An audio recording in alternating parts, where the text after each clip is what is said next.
A Bíblia que você não leu, de Pablo Marçal, um audiobook de Playbooks. Apoie este canal e ajude para que possamos postar cada vez mais livros. Link na descrição. Inscreva-se e ative o sininho para ativar as notificações de novos livros. Prefácio. Durante a caminhada cristã, encontramos muitas pessoas que desejam nos ajudar a permanecer no caminho de Jesus. O maior problema é quando estas pessoas querem tolir sua forma de pensamento impondo algo que está contrário às escrituras sagradas. Os religiosos são pessoas que apenas reproduzem algo que acreditam estar correto. Não estudam e nem buscam uma aplicação pessoal. Relacionamento com o Criador. A maioria deles simplesmente reproduzem um modelo sem o menor senso crítico. A Bíblia que você não leu é um livro que te levará a aumentar a sua percepção e compreender o que há de mais precioso na palavra do Deus vivo, que são os seus princípios e o seu amor. Desejamos que você tenha uma nova percepção acerca da palavra de Deus, para que você seja um verdadeiro amigo de Jesus Cristo. Não o conheça apenas por ter ouvido os ensinamentos de outros homens. Busque suas próprias experiências. Se você é um religioso, prepare-se para abrir mão de toda a religiosidade que te aprisiona e busque a verdadeira liberdade nele. Capítulo 1. A Bíblia é inerrante. Existe um costume em meio ao povo evangélico de afirmar que a Bíblia é inerrante, mas esquecemos, porém, que a Bíblia é uma construção humana. Ela é inspirada por Deus, mas tem os seus autores e Deus não é o autor. A Bíblia tem uma face humana, um rosto humano. Ela tem a participação do homem. A estrutura do cânon, do conjunto de livros que nós temos hoje, chegou até nós através de diversos concílios católicos, romanos e também através da filtragem apurada da Reforma Protestante. Afirmar que a Bíblia é inerrante é o mesmo que afirmar que toda a Bíblia é a palavra de Deus. No entanto, a Bíblia não é a palavra de Deus. Ela contém a palavra de Deus, o que é diferente. Na Bíblia temos a inspiração do Espírito Santo e Deus falando através de profetas e justos, em mais de 5.000 anos de história, desde quando Deus se revela a Moisés no Monte Sinai, Êxodo 19, através do anjo que lhe falava, e também falava aos pais de Israel, palavras de vida que eram para ser transmitidas aos filhos de. Na Bíblia nós temos vários erros de português, de concordância verbal, de narrativa histórica, de narrativas quando a mesma história é contada em mais de um livro, e narrativas que são cientificamente reprováveis, como espécies animais catalogadas de maneira errada, erros de tradução e também erros na construção do conjunto de livros que compõem a Bíblia. A Bíblia contém livros que foram escritos por autores diferentes, com conhecimentos diferentes e também vivendo em épocas, culturas, formação e nações diferentes. Na maioria dos casos, um autor não conheceu os outros. Isso dá à Bíblia maior credibilidade. Seria também uma desonestidade intelectual dizer que os erros no texto desqualificam a palavra, ou invalidam o que Deus está dizendo. Por exemplo, quando a Bíblia diz que o sol parou, isso é um erro claro, cientificamente comprovado que é impossível de ter acontecido, pois não é o sol quem está em movimento, e sim a Terra. É a Terra que faz dois movimentos de rotação, um ao redor do Sol e outro ao redor do seu próprio eixo. Portanto, se algo parou, sem dúvida foi a Terra. Mas observe, o autor está escrevendo dentro da sua perspectiva, do conhecimento que ele tem previamente, da sua formação intelectual e cultural, e há 3.000 anos atrás aproximadamente, quando eles viram aquilo, a leitura que fizeram foi que o Sol havia parado. Levemos em consideração o conhecimento da época. Para eles o Sol nascia em um ponto e se põe em outro. Na cabeça daqueles homens o que se movimentava era o Sol. Hoje, diferentemente, sabemos que o que está em movimento é a Terra, o que não invalida a atuação poderosa de Deus, operando o milagre a ponto de segurar o dia por um determinado tempo, para que aquilo que era vontade de Deus acontecesse. Esse milagre, essa interferência, claramente aconteceu, ainda que o relato não esteja correto. Isso não tira a veracidade do testemunho. Nós temos outros exemplos, como em Levítico, que cataloga o morcego como sendo uma ave, e hoje, pelo conhecimento da biologia que temos, sabemos que o morcego é um mamífero voador. Qual foi o critério para que ele fosse catalogado naquele tempo como uma ave? O critério adotado foi: se voa, é ave. Mas agora conhecemos melhor a estrutura biológica dos animais, que foram catalogados há pouco mais de 100 anos atrás. Nós sabemos que também este erro não invalida o testemunho do que aconteceu ali. Porém, não podemos ser religiosos a ponto de não dizer que esta afirmação está correta. Outro exemplo claro também é da lebre, que foi catalogada como sendo um animal ruminante, e sabemos hoje que ela não é ruminante, o que não desmerece o testemunho do que está acontecendo, mas não podemos ser religiosos. Temos alguns erros de números, pois é comum encontrar erros quando se narra a quantidade de pessoas, ou de exércitos, ou sempre que se estabelece uma contagem. No hebraico, os números são letras, e quando os copistas iam copiar as escrituras, as pessoas que estavam ditando, falavam, e muitas vezes um número era muito parecido com outro e acabavam colocando os números errados. Um exemplo disso está em 2 Samuel 8:4. Diz que Davi tomou 1.700 cavaleiros para ir a Damasco, para socorrer Hadadezer, e em 1 Crônicas 18:3-4, diz que Davi tomou 7.000 cavaleiros. Observe a diferença entre os textos. Houve um erro de contagem. E ainda há outro texto que diz que foram 700 cavaleiros apenas. Esses erros sempre acontecem. Temos também narrativas no Novo Testamento, em que um evangelho diz que havia um endemoniado em Gadara, Marcos 5:1-20. E em outro evangelho diz que eram 2 endemoniados em Gadara, Mateus 8:2-28-34. Outro texto nos diz que antes que o galo cantasse uma vez, Pedro negaria 3 vezes, Lucas 22:61. E em outro texto diz, antes que o galo cante 2 vezes, 3 vezes me negarás, Marcos 14:72. O galo cantou uma vez e Pedro negou 3 vezes, ou o galo cantou 2 vezes e Pedro negou 3 vezes. Se alguém está certo, o outro está errado. Nada disso, porém, invalida as escrituras. Lembrando também que os primeiros escritos do Evangelho de Cristo Jesus aconteceram aproximadamente 60 a 70 anos após a morte de Cristo. E você sabe muito bem que se você precisar contar algo que você presenciou, você não conseguirá descrever de forma igual a de outra pessoa. Além do fato da passagem do tempo, que altera naturalmente a história. É muito comum que depois de muito tempo, além conte dando ênfase naquilo que lhe chamou mais atenção. Com isso concluímos que na verdade a inerrância está na palavra que sair da boca de Deus e não na Bíblia. Pois a Bíblia não é a palavra de Deus, ela apenas contém a palavra de Deus. Há erros nas narrativas históricas, culturais, políticas, como também nos números. Sempre haverá erros de tradução em português. Como posso aceitar que a Bíblia é inerrante se nela há erros de português? Se foi Deus quem escreveu tudo isso, Deus não consegue escrever em português, e apenas em hebraico. Deus inspirou as Escrituras. Ele não é o autor das Escrituras. Ela tem os seus autores. Em Atos dos Apóstolos você poderá ver claramente que Lucas, um médico grego, é o autor de Atos dos Apóstolos. Paulo é o autor de várias das cartas que chamamos paulinas. Todos esses livros têm os seus autores. Pedro diz que toda a Escritura é inspirada por Deus e não que toda a Escritura foi escrita por Deus. Deus é um inspirador e não o autor. Guarde isso no seu coração, pois essa revelação poderá te ajudar muito, visto que a inerrância não está na palavra de Deus. É impossível provar teologicamente que a Bíblia é inerrante, mas você pode declarar que da palavra que sai da boca de Deus, nessa não há erros. A Bíblia é uma confissão de homens, mas nela contém a palavra de Deus. E em 1 Timóteo 4:9 está escrito: a palavra de Deus é fiel e digna de plena aceitação.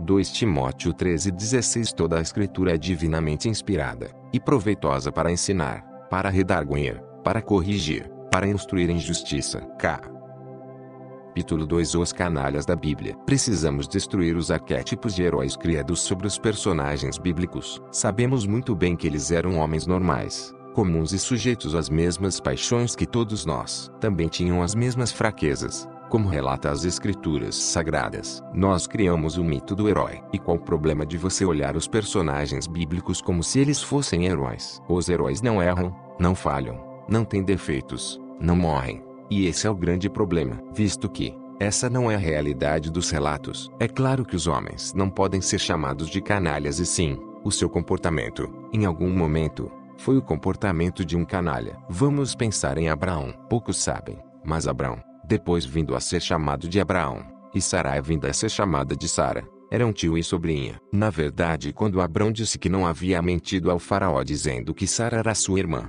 realmente ele não havia mentido, pois eles tinham o mesmo pai, pois eram irmãos por parte de pai. Na cultura dos hebreus e também dos babilônicos, a figura do avô sempre foi considerada ao de um pai. Existem textos que comprovam isso, como em Daniel 5. O avô sempre é visto como a figura e responsabilidade de um pai. Em inglês, por exemplo, avô significa grandfather, ou seja, pai maior, pai mais velho. No episódio de Gênesis, no capítulo 13:7, quando acontece uma briga entre os pastores de gado de Ló e os pastores de gado de Abraão, Sabemos que Ló era sobrinho de Abraão. Naquele momento Abraão diz: não vamos brigar, pois somos irmãos. Também quando Abraão vai resgatar Ló, depois da guerra dos 4 reis, o texto relata que Abraão trazia em segurança os bens de seu irmão, Ló. E nós sabemos que Ló não era irmão, mas sim sobrinho de Abraão. Assim também Sara, que era sobrinha de Abraão, irmã de Ló e filha de Arã, irmão mais velho de Abraão que falece Rá. Abraão era casado com sua sobrinha e recebeu de Deus um chamado para sair da terra de Ur dos Caldeus e ir para a terra de Canaã. Abraão saiu então com toda a sua família e foram morar em Arã. Ele foi com toda a família, ainda que Deus o tenha dito: ora, o Senhor disse a Abraão: sai-te da tua terra, da tua parentela e da casa de teu pai, para a terra que eu te mostrarei. Gênesis 12:1. Abraão com a família pararam em Arã, por onde viveram por muito tempo, e com a morte do seu pai, Deus o trouxe para a terra de Canaã, onde habitaram o local mais tarde. Quando Abraão chegou a Canaã, terra prometida, que deveria emanar leite e mel, em Gênesis 12:10 lemos: e havia fome naquela terra, e desceu Abraão ao Egito, para peregrinar ali, porquanto a fome era grande na terra. Gênesis 12:10. Por causa da fome, Abraão foi ao Egito e, com medo de ser morto por um egípcio que desejasse se casar com Sara, por causa de sua beleza, ele resolveu mentir em acordo com ela, dizendo que ela era sua irmã. O que aconteceu? Ela é tomada por mulher, pelo faraó. Quando o faraó descobriu que Sara era mulher de Abraão e não sua esposa, ele manda chamar Abraão e lhe pergunta: por que mentiste? Por que não disseste que era tua mulher? Se houvesse me falado, eu não a teria tomado como minha mulher, e não teria pecado nem contra ti nem contra o teu Deus. Ou seja,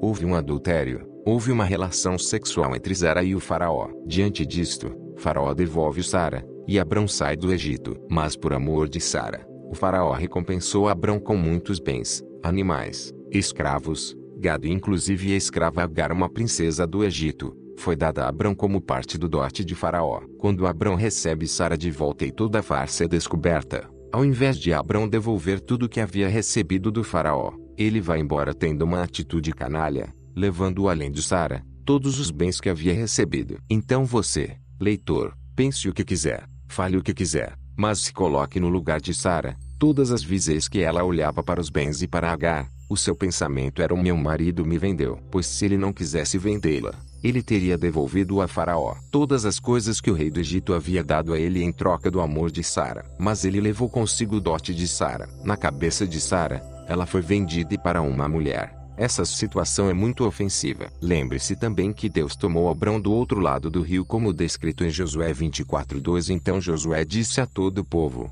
assim diz o Senhor Deus de Israel: além do rio habitaram antigamente vossos pais, Terá, pai de Abraão e pai de Naor, e serviram a outros deuses. Quando Deus tomou Abraão do outro lado do rio, ele passou por um processo de transformação, de mudança no caráter, mas este processo não foi rápido. Nem sempre Abraão foi o homem santo que nós conhecemos hoje. Nem sempre ele teve o caráter que ele adquiriu no final da sua vida. Em outro momento Abraão recebe 3 anjos na sua casa, e nós sabemos que pela interpretação, aqueles anjos eram o Senhor, pois no texto bíblico relata: o Senhor visitou Abraão. Gênesis 18:1-2. Uma outra prova clara de que era o Senhor, é que Abraão se prostrou e os adorou, e se fossem apenas anjos, não aceitariam nenhuma adoração para si. Esses anjos simbolizando o Pai, o Filho e o Espírito Santo, ainda no Antigo Testamento, quando eles não haviam sido revelados, estavam lá com o propósito de abrir o ventre de Sara. Sara não era estéril por causas naturais. Deus Ectares havia fechado o ventre de Sara por causa do marido que ela tinha, que ainda não tinha o seu caráter totalmente trabalhado. Quando os anjos aparecem para abrir a madre de Sara, o Senhor dá a notícia a Abraão. Então, disse o Senhor: voltarei a você na primavera, e Sara, sua mulher, terá um filho. Gênesis 18:10. E Sara ouve os anjos falando isso e começa a rir e diz: por isso riu consigo mesma, quando pensou: depois de já estar velha e meu senhor já idoso, ainda terei esse prazer?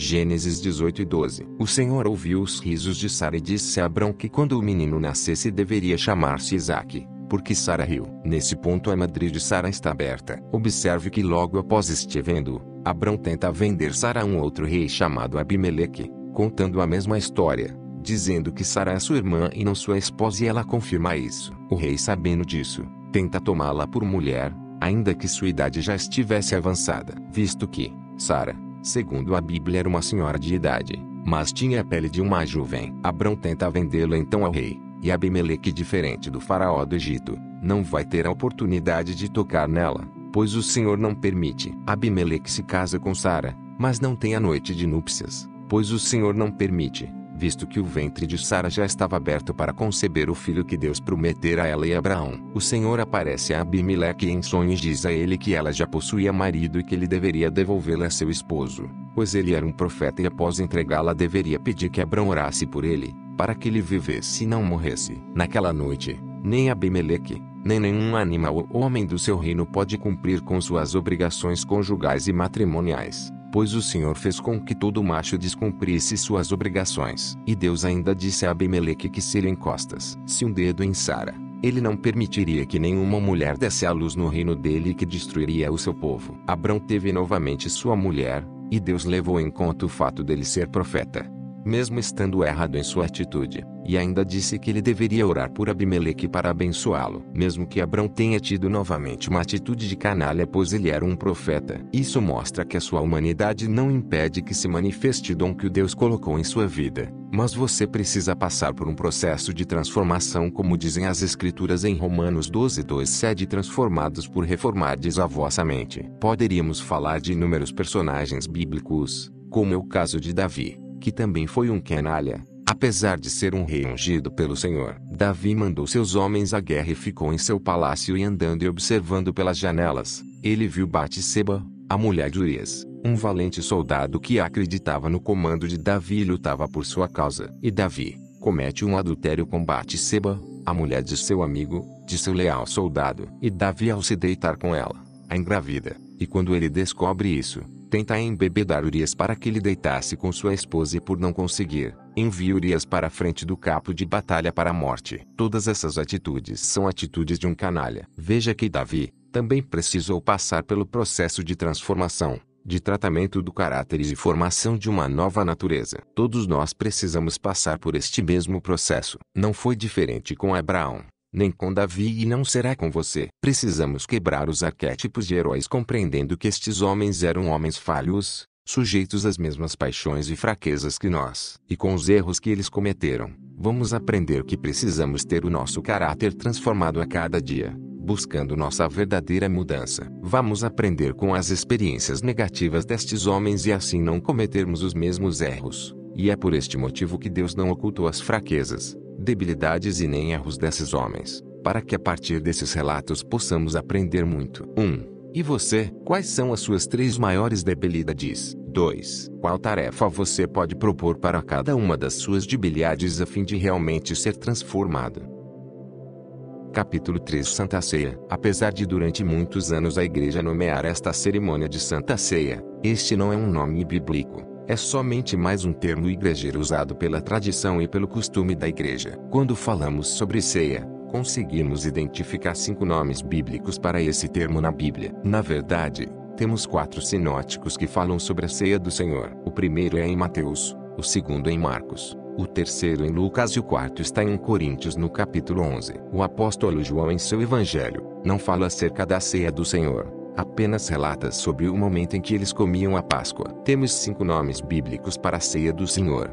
1. Deipnon Kyriakon, a ceia do Senhor, nome derivado de 1 Coríntios 11:20 de sorte que, quando vos ajuntais num lugar, não é para comer a ceia do Senhor. 2. Klasisto Artou, o partir do pão, expressão utilizada em Atos 2:42 e perseveravam na doutrina dos apóstolos, e na comunhão, e no partir do pão, e nas orações. Atos 27 e, no primeiro dia da semana, ajuntando-se os discípulos para partir o pão, Paulo, que havia de partir no dia seguinte, falava com eles, e alargou a prática até a meia-noite. 3. Trapeza criou, a mesa do Senhor, nome que se acha em Coríntios 10:21. Não podeis beber o cálice do Senhor e o cálice dos demônios, não podeis ser participantes da mesa do Senhor e da mesa dos demônios. 4. Eucharistia, ação de graças, e eologia, benção, termos derivados-se de 1 Coríntios 11:27. Portanto, qualquer que comer este pão, ou beber o cálice do Senhor, indignamente, será culpado do corpo e do sangue do Senhor. 5. Cálice sagrado, benção, e Coríntios 10:16. Porventura o cálice de bênção, que abençoamos, não é a comunhão do sangue de Cristo. O pão que partimos, não é, porventura, a comunhão do corpo de Cristo. Em Mateus 26:26, 27 e, quando comiam, Jesus tomou o pão, e, abençoando-o, o partiu, e o deu aos discípulos, e disse: Tomai, comei, isto é o meu corpo. E tomando o cálice, e dando graças, deu-lhe, dizendo: Bebei dele todos. Lemos que o Senhor tomou um pão e abençoou, e tomou um cálice e deu graças. Com toda a probabilidade, as duas palavras foram usadas uma pela outra se referiam a uma bênção e a uma ação de graças combinadas. O cálice da ação de graças e da bênção é o cálice sagrado. Esses são os 5 nomes bíblicos dessa cerimônia que por muito tempo foi mal interpretada na Bíblia por falta da compreensão do Antigo Testamento. Se lermos Levítico capítulo 1, 2 e 3, compreenderemos um pouco sobre as ofertas de redenção. E nós temos uma tridimensionalidade quando falamos sobre ofertas de redenção. Em Levítico 1 lemos sobre holocausto. Em Levítico 2 fala sobre manjares e em Levítico 3 aprendemos sobre o sacrifício. Em hebraico, holocausto é olá, manjares é minchá e sacrifício é curban. Portanto é necessário olá, minchá e curban, ou seja, holocaustos, manjares e sacrifício para ter uma oferta completa de redenção. Só pode haver redenção se houver a presença dessas 3 ofertas. Porém, essas mesmas ofertas são tripartidas em si mesmas. O que é um holocausto? Uma oferta animal. E o que é o sacrifício? Também é uma oferta animal. Qual a diferença entre eles? Se podemos oferecer um cordeiro novilho touro cabrito bode em ambas as cerimônias. A primeira diferença é que o holocausto só pode ser oferecido de um animal macho, pois é um ato único. No sacrifício, pode ser um animal macho ou fêmea, pois pode ser um ato único ou um ato contínuo. Um ato único seria no caso de um homem matar outro por algum motivo. Ele não é assassino e nem costuma reproduzir esse pecado. Mas ao ter cometido, ele oferece um animal macho em holocausto, em um ato único para que aquele pecado aplaque a ira de Deus sobre ele e assim ele tenha esse erro cometido jogado no mar de esquecimento e nunca mais se lembrar dele. No caso de um ato contínuo, por exemplo, pode-nos citar que naquela época as pessoas viviam em tendas, e supondo que um homem olhasse para a mulher do outro e a desejasse diariamente, ele poderia oferecer em sacrifício uma fêmea, visto que a fêmea reproduz e assim poderia fazer com que o perdão de Deus se reproduzisse diante desse pecado contínuo, até que ele conseguisse controlar-se, ou arrancasse este pensamento da mente dele. Essa era a crença dos judeus. Outra diferença entre o holocausto e o sacrifício é o local onde é realizado. O holocausto precisa ser feito dentro do santuário. O tabernáculo também é tridimensional e tem 3 dimensões: átrio, lugar santo e o lugar santíssimo. Dentro do átrio existe o altar do holocausto, um lugar onde não se pode oferecer animais cujo sangue foi derramado por pecados. Somente podemos oferecer animais cujo sangue é derramado em holocausto. Os animais que foram ofertados por pecados precisavam ter seus corpos queimados fora do santuário, em um altar chamado altar do sacrifício que fica fora do santuário, em uma montanha ou uma rocha que ficavam à saída leste. Diferente dos animais ofertados ao altar do holocausto que deveriam ser queimados dentro do átrio. Observe isso. O Senhor Jesus precisou morrer fora do santuário, porque ele era uma oferta pelo pecado do povo. Outra diferença é que não se pode oferecer o holocausto pelo pecado e sim por santificação. Mas um sacrifício pode ser ofertado por ação de graças, ou oferta de paz e também como expiação pelo pecado. O holocausto sempre deve ter os seus pés lavados. Uma oferta de sacrifício pelo pecado não pode ter os pés lavados. Por isso o Senhor Jesus na noite da ceia, antes de cear, na Páscoa, ele tomou uma bacia e uma toalha e lavou os pés dos discípulos, pois ele já sabia que eles iriam morrer, mas ele precisava mandar um recado para os judeus dizendo que nenhum deles morreria pelo pecado de outro homem. Para que ficasse claro que somente Jesus era uma oferta por pecados, ele lavou os pés dos discípulos. Todos eles morreram como holocaustos a Deus e não como sacrifício pelos seus pecados. Por isso também, quando Pedro tenta lavar os pés de Jesus, ele não permite. João 13, 6-10. Como o cristianismo não existia como doutrina, as pessoas eram salvas por acreditarem que Jesus era quem dizia que era. Não foi difícil dizerem: eu sou de Paulo, eu sou de Cristo, e outro: eu sou de Apolo. 1 Coríntios 3, 4, 7. Isso também poderia acontecer quando houvesse o sacrifício pelo pecado. Assim, quando Jesus lava os pés dos discípulos, ele faz deles holocaustos e de si mesmo um sacrifício pelo pecado. A cerimônia da ceia tem base em tudo isso que compartilhamos aqui. Se pegarmos a segunda oferta de redenção, os manjares são um memorial que anunciam que um cordeiro, ou animal, será sacrificado. Um sacrifício será entregue,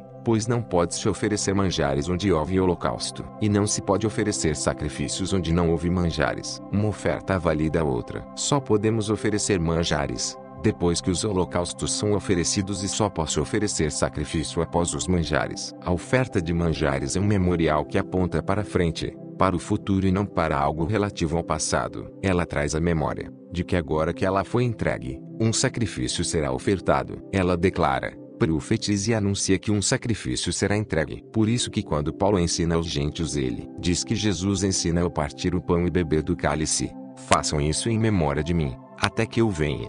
1 Coríntios 11:26 e Lucas 22:19. Quando Jesus ministrou a ceia, partiu o pão e bebeu do cálice e disse: façam isso em memória de mim até que eu venha. Ele estava dizendo que aquela cerimônia eram manjares oferecidos ao Senhor. Só que os manjares não são mais como os manjares oferecidos ao Senhor na antiga aliança. Jesus disse, tomando um pão, havendo dado graças, o partiu e o serviu aos discípulos, recomendando: isto é o meu corpo oferecido em favor de vós. Fazei isto em memória de mim. Da mesma maneira, depois de cear, pegou o cálice, explicando: este cálice significa a nova aliança no meu sangue, derramado em vosso benefício. Lucas 22:19-20. Jesus estava dizendo: eu sou os manjares, assim como ele também foi o holocausto na fundação do mundo, como é escrito em Apocalipse 13:8: e adoraram-na todos os que habitam sobre a terra, esses cujos nomes não estão escritos no livro da vida do Cordeiro que foi morto desde a fundação do mundo. Na fundação do mundo, Jesus foi holocausto. Na ceia, ele foi manjares. E na cruz ele será um sacrifício. Todas essas ofertas são compostas de 3 partes. A oferta animal é composta de oblação, parte sólida da oferta, está na carne; libação, parte líquida da oferta, o sangue; e a gordura, dá o cheiro suave ao ser queimada. Os manjares, por exemplo, advém de tudo o que compõe a terra. A oblação advém das farinhas de trigo e de grãos e cevada. A libação está no suco da uva e a gordura é advinda do azeite que produz o aroma suave. É por isso que na ceia do Senhor precisamos ter pão amassado com azeite sem fermento e suco puro de uva, ou seja, oblação, libação e azeite. A ceia, na verdade, é a Páscoa sendo aperfeiçoada. A Páscoa é a ceia do antigo pacto ou da antiga aliança, e a ceia do Senhor, o partir do pão, é a ceia do novo pacto ou da nova aliança. Assim, você tem clareza que essa cerimônia foi tirada das Escrituras pelo Senhor Jesus. Ele apenas inovou. Não houve criação, mas sim inovação. Quando você inova, você encontra um novo caminho para o mesmo objetivo. Como na velha aliança os homens haviam falhado, Jesus estabelece um novo e livre caminho onde não há falhas e nem a possibilidade desse caminho ser novamente fechado. Verdade desse caminho.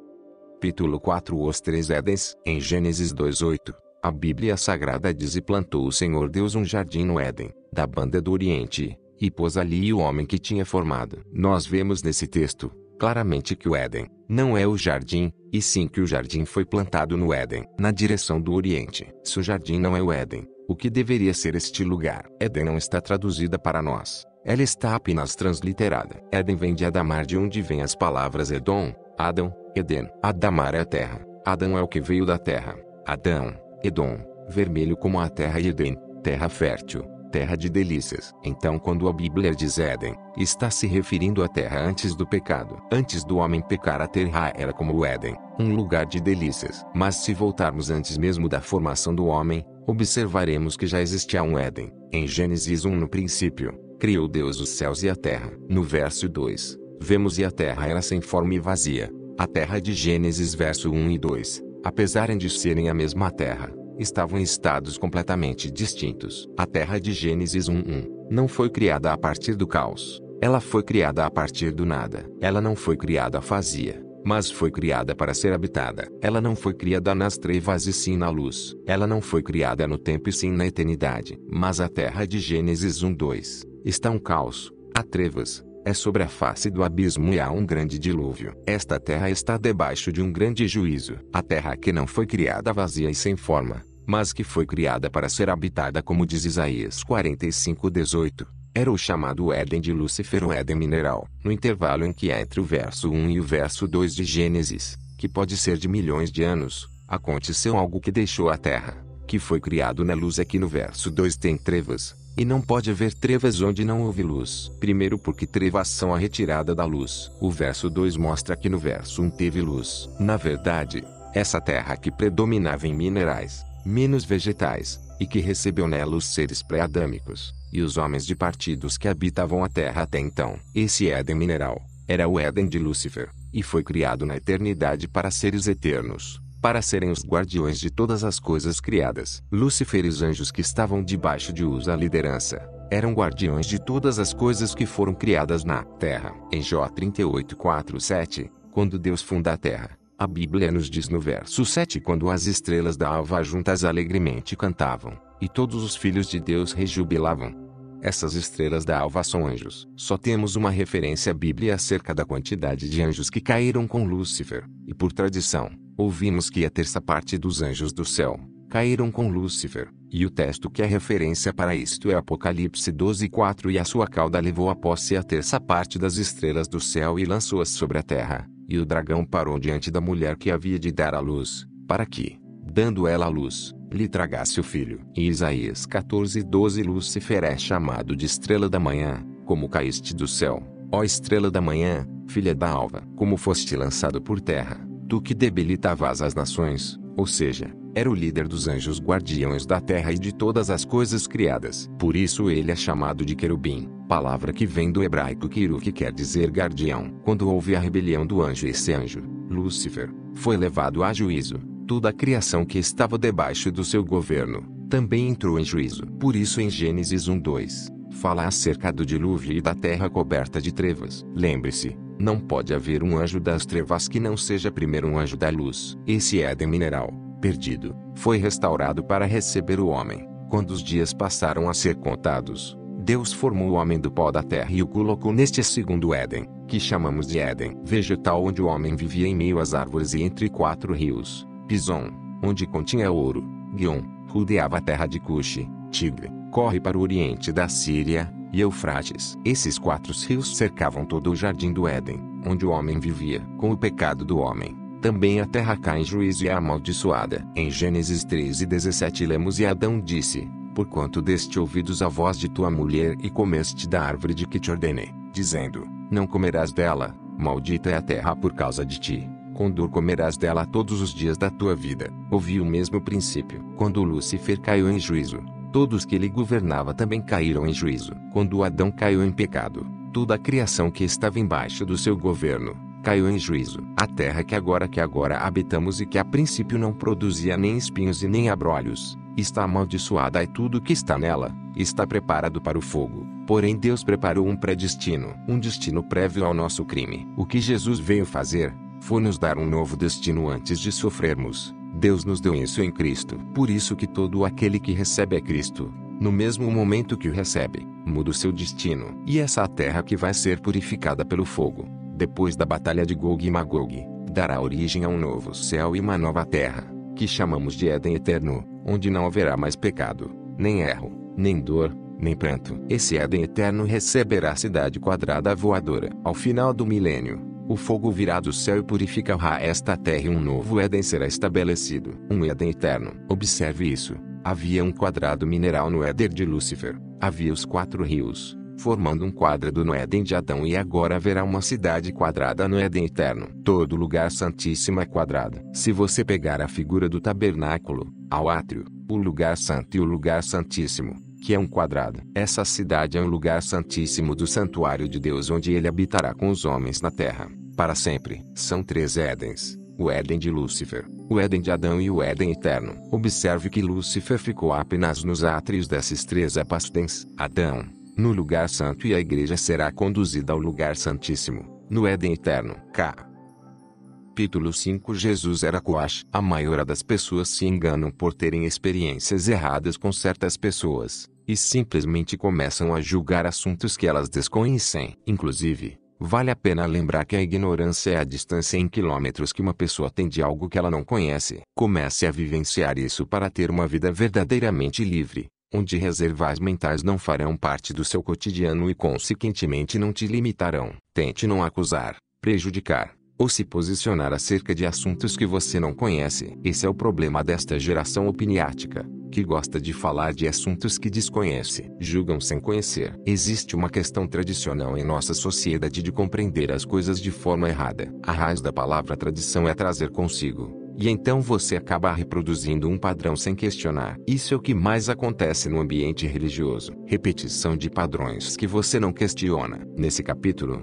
de fato, você deseja saber se Jesus era coache. Para compreendermos melhor sobre o assunto, precisamos entender o que é coaching. A raiz do coaching nada mais é do que fazer perguntas e tarefas. Todo sábio faz perguntas, e todo ser que tem uma ideia produzirá uma tarefa para sair do lugar. O que mais acontece nos dias de hoje é que muita gente estranha se torna coach em um único final de semana. E o que isso tem produzido? Pessoas que acreditam terem mudado de vida em um único final de semana e por esse motivo começam a afrontar os outros sem sabedoria. Vale a pena compreender que quem passa por uma imersão em coaching, aflora a tolice contida dentro de cada um, para que seja minimizado e então ela possa alcançar a sabedoria. Sabedoria nada mais é do que repetir suas incongruências, seus erros, e você ganhar a maturidade com isso, o que eu chamo de robustez. Mas de fato, Jesus era coach. É óbvio que ele não era um coach certificado e inclusive não era teólogo. Algumas pessoas se assustam ao verem outras falando coisas sobre a Bíblia sem um curso de teologia. Jesus não fez teologia nem nenhum dos seus discípulos. O que precisamos compreender é que estamos em uma geração pós-revolução industrial,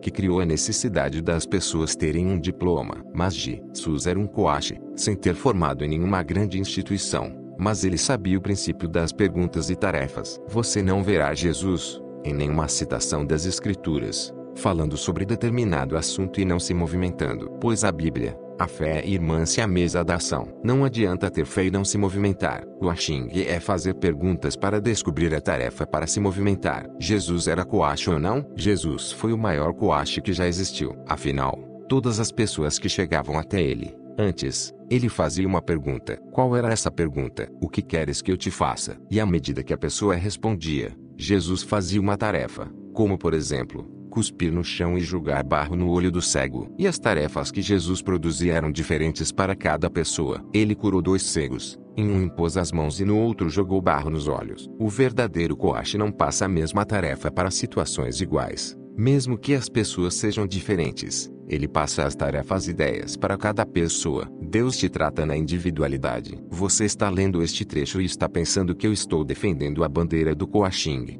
mas eu não estou. É apenas para tirar a ignorância do meio da igreja e para que as pessoas não se apavorem, pois, de fato, existem pessoas estranhas. Existem coaches que pregam uma vida que não levam, coaches manipuladores que usam as pessoas para conseguir o que querem, coaches humanistas, coaches desleais, e etc. Da mesma forma que existem médicos que abusam de mulheres, pastores que são ladrões, padres que são pedófilos. A culpa é da igreja católica, a culpa é da igreja evangélica, a culpa é do hospital. Não, a culpa é de gente estranha. Aprendi com o John Bevere que gente estranha acaba com tudo. Você é uma pessoa estranha. Gente estranha é sempre ignorante e quando há algo novo ele sempre irá se lambuzar com aquilo. De fato, muitos coaches trazem sérios problemas para a instituição chamada igreja, porque ao invés de agir com sabedoria, que é o que se aprende com o coaching, e acredite, coaching é igual religião.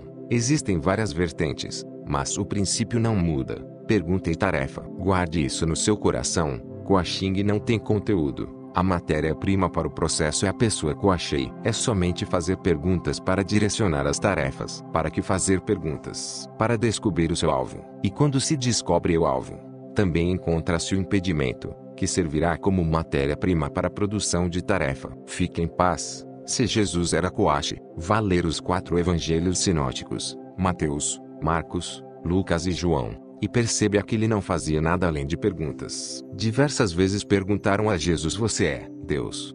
E ele perguntava de volta: o que vocês acham que eu sou?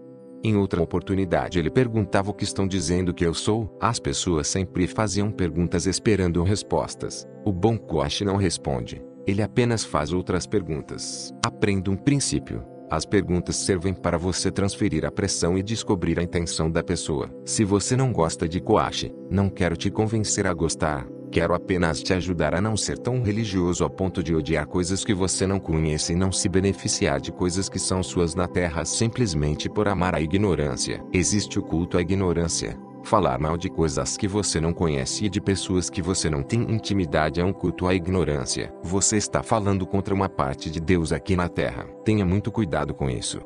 Se Jesus era coach, essa eu já te respondi. Mas é óbvio que ele não atendia exceções. Ele falava com os que se achegavam até ele. Pessoas vinham dos confins da terra para se encontrar com Jesus, e dele saía virtude, poder. De você também pode sair poder. Porém você utiliza da ignorância para fechar todas as saídas e todos os canais de fluidez da sabedoria que estão acessíveis até você. Jesus era coach sim, mas ele não tinha nenhuma certificação. A escola de coaching dele foi fazer a vontade do Pai, e por isso ele perguntava o tempo inteiro. Você faz pergunta, e depois, você faz tarefa. Capítulo 6. A Bíblia é remédio, alimento ou diversão para você? Cuidado com a Bíblia, pois ela é uma caixa preta e a prova disso está em Jó 37, quando Deus começa a fazer perguntas para Jó, e quando você passa a leitura de forma rápida, apenas para cumprir um cronograma, você não consegue perceber a profundidade de Deus tentando revelar seu caráter a Jó,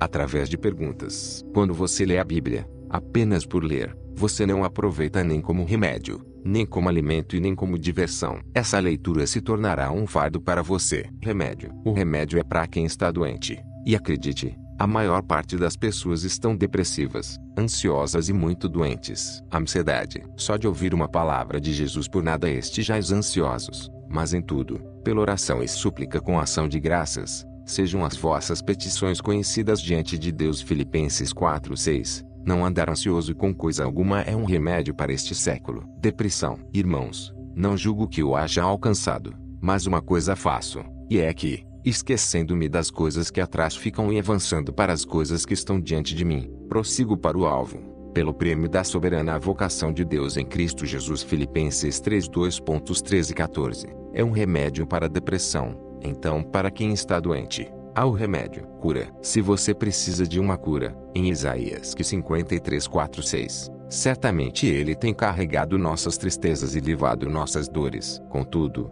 nós o consideramos atingido, ferido de Deus e afligido. Porém, ele foi ferido por nossas transgressões, ele foi esmagado por nossas iniquidades. O castigo de nossa paz estava sobre ele, pelos açoites que o feriram nós somos curados. Todos nós como ovelhas temos nos desviado. Nós temos nos afastado, cada um para seu próprio caminho, e o Senhor tem posto sobre ele a iniquidade de todos nós. Alguém que está cheio de morte. Disse-lhe Jesus: Eu sou o caminho, a verdade e a vida. Ninguém vem ao Pai, senão por mim. João 14:6. Ele é o remédio. Disse-lhe Jesus: Eu sou a ressurreição e a vida. Quem crê em mim, ainda que esteja morto, ele viverá. Esse é o remédio para quem está morto. Remédio não é rotina. Remédio é pontual, para quando alguém está doente.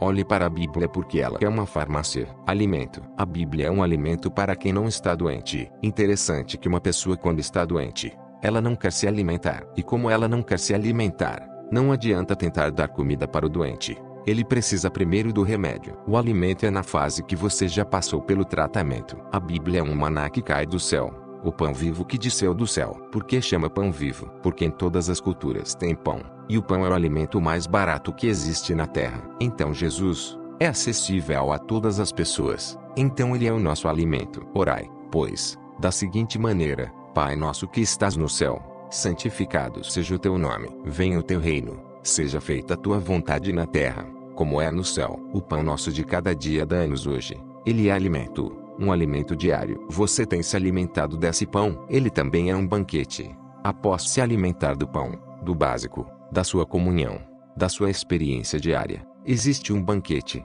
assim como uma sobremesa. Antigamente eu ia em alguns lugares e eu comia tanto que não sobrava espaço para a sobremesa. Mas depois que você conhece muitos alimentos, você começa a valorizar mais a experiência da sobremesa, que é o momento mais doce. Assim como a voz do Espírito Santo. Viajando certa vez para a Itália, eu vi que nós no Brasil, não sabemos comer e nem aproveitar as fases dos alimentos. Uma refeição lá é composta de 5 fases no cardápio entre entrada e sobremesa. Eu aqui somos acostumados a comer tudo de uma vez, e não deixamos espaço para a sobremesa. A Bíblia é um alimento poderoso, que te permite sentar à mesa do rei e comer um banquete com ele. Engraçado que a Bíblia que você não leu, é porque você gosta de ouvir demais, mas você não gosta de experimentar. Ela é um alimento e você ainda não a leu como deveria. Pois se eu disser a você que ela é uma picanha e você tentar comer, passará mal. Porque você ainda é um bebê, e bebês tomam leite, depois papinha até que possa verdadeiramente comer uma carne saborosa. É por isso que Deus não te dá o discernimento rápido, pois Ele te vê de acordo com a sua maturidade. Coloque uma coisa na sua cabeça: alimento é progressivo. Enquanto Ele liberava maná no deserto, quando chegaram em Canaã era leite e mel. Você vai desfrutar da sobremesa quando chegar onde Ele te chamou para chegar. Não é ter uma vida regrada, é ter uma vida balanceada como alimento. Naquilo em que você precisa, a Bíblia pode te alimentar. Agora, o mais interessante do alimento é a fome. Fome e sede. A fome vai aumentar sua vontade e vai mudar o seu olhar para a comida. Se você não tem fome e quer ter a Bíblia como alimento, ela não será alimento para você e sim fardo. Diversão. Como chegar no ponto de diversão? Quando você estiver saciado, alimentando de manjares poderosos. Quando estiver se alimentado de sobremesa e não abrindo mão de coisas que são suas. A Bíblia é uma diversão quando você está bem nutrido. Quando você está saudável, aí então você começará a se divertir verdadeiramente. Na verdade eu vos digo, tudo o que ligardes na terra será ligado no céu, e tudo o que desligardes na terra será desligado no céu. Mateus 18:18. Nesse momento você percebe que você tem um poder na terra. Então você começa a perceber que este negócio, esse é rio, essa instrução, esta palavra tem poder realmente. Então você começa a se divertir verdadeiramente. Quando você começa a perceber que Jesus não te chamou de escravo, mas sim de amigo, como em Apocalipse 13:21, ao que vencer, permitirei que assente comigo em meu trono, assim como eu também venci, e estou assentado com meu Pai em seu trono. Então isso começará a ser divertido. A real intenção de Jesus é ser seu amigo e amigo íntimo. Não pense que algo divertido fará com que você diminua o que é sagrado. Ao contrário, fará com que você compreenda o real significado de ser santo e separado, que é viver uma vida ali, e sem fardo, embaixo da graça dele. Uma vida que você não merece, mas você vive pelo amor dele por você. A graça é uma diversão. A pergunta é simples: a Bíblia hoje para você é remédio, alimento ou diversão? Se não for nenhuma das três, ela é um fardo ou então produz pavor em você. Se você é um religioso, acredite em mim, você leva a Bíblia como fardo, pois ela se torna pesada demais para você. A Bíblia é o conjunto de livros mais poderosos que pessoas já escreveram na Terra. É a compilação de mais de 40 autores. E o interessante é que ela tem muitos tabus, porém esse tabu está nas pessoas que não querem ter intimidade, não se curaram, não se alimentaram e não querem se divertir. Com todo temor e tremor, nós dois que escrevemos este livro, temos uma paixão poderosa pela palavra de Deus, e a nossa forma um pouco inusitada de escrever esse livro é com o objetivo de destravar você que deseja com todas as suas forças abrir mão da religiosidade. Em outro capítulo, você verá que quando alguém não quer remédio, alimento e nem diversão, ela começa a criar seres religiosos, mitológicos, e pessoas ciumentas que não experimentam o que dizem e por esse motivo querem viver uma vida que não tem. Isso é muito triste. E para você, mais uma vez perguntamos: a Bíblia é um remédio, alimento ou diversão? Entenda que isso é progressivo. Quando você está na fase de remédio, não adianta querer se alimentar. Se você está se alimentando, precisa primeiro matar a sua fome. Não adianta querer se divertir. Senão, a Bíblia se tornará um fardo. E acredite, há pessoas que têm tanto medo da Bíblia que sequer leem. Descubra em percentual que a Bíblia representa para você em cada uma das áreas. Pontuação 0 a 10. Remédio, alimento, diversão, fardo, pavor. 2. Você odeia a Bíblia? Quem te ensinou a odiar a palavra? 3. Você ama a Bíblia? Quem te influenciou a amar a palavra e ter verdadeira paixão por ela?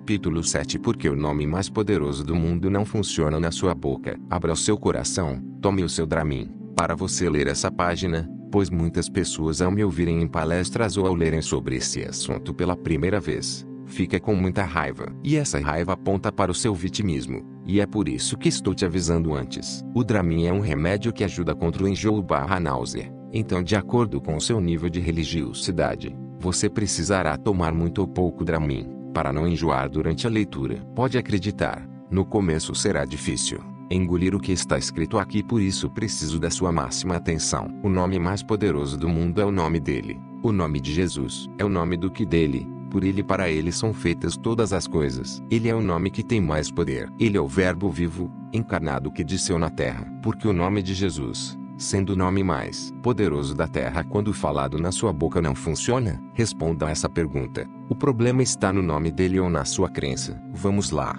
Deixe de ser religioso e aprenda um pouquinho sobre neurociência. Aprenda este princípio que ele mudará a sua vida. Quando você usa determinado nome e ele não te dá o resultado esperado, o seu cérebro reconhece esse nome e o coloca no departamento de crenças, e essas crenças, se forem acumuladas sem resultado, tornam-se crenças negativas. Não se ofenda. Tome o seu Dramin. O nome de Jesus, quando usado na boca de um incrédulo, funciona com maior assertividade, pois ele não fica falando todo o tempo. Várias pessoas se achegaram até Jesus e receberam o que queriam, mesmo sem ser crentes. Mas essas pessoas acreditavam tanto que recebiam. A mulher do fluxo de sangue pensava: se eu ao menos pudesse tocar na orla das vestes, serei curada. E ela recebeu a cura que desejou, pois no momento em que tocou Jesus, ele reconheceu e disse: alguém me tocou, porque bem conheci que de mim saiu virtude e poder. Lucas 8:46. A mulher cananeia, disse ela, porém, replicou: sim,